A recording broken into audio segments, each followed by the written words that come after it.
Hello guys, welcome to my channel. Today we are going to see how to fix a slow keyboard response on Windows 10 or Windows 11. Let's fix it guys.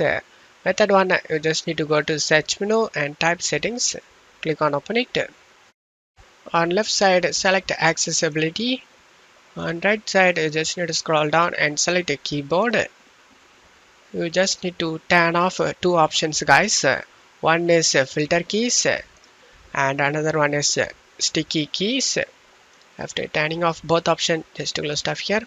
Now you can check if the problem solved or not. If the problem not solved, let's move on to the method 2 guys. Method 2, you just need to go to search menu and type run. Click on open it. In run window, you just need to type control keyboard. Click on OK to open up. And in repeat delay, you just need to drag this pointer to the third line 1, 2, 3. After that, repeat rate, drag this to fast and select apply and OK for save changes. Now you can check if the problem solved or not. If the problem not solved, let's move on to the method 3 guys.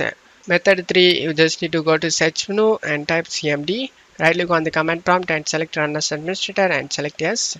Now check my video description for this command used in the video. Just copy and paste it in command prompt. And you just need to wait for this command to get 100% done.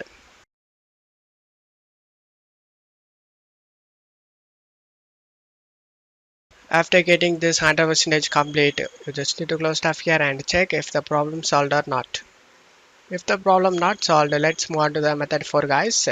Method 4, you just need to go to search menu and type device manager, click on open it. You just need to expand the keyboard section and right click on where keyboard driver and select update driver. Select browse my computer for drivers. Select let me pick from a list of available drivers on my computer. Select the HID keyboard device and select next. After getting done, just close stuff here. If you still having the problem, then just right click on your keyboard driver and select uninstall device. And after uninstalling this device, just close stuff here and go ahead and restart your PC. Restarting your PC to let Windows reinstall the default driver. I hope one of these methods fixed your problem. If the video helped you, don't forget to leave a like guys. You can also subscribe me and support me guys. Thank you.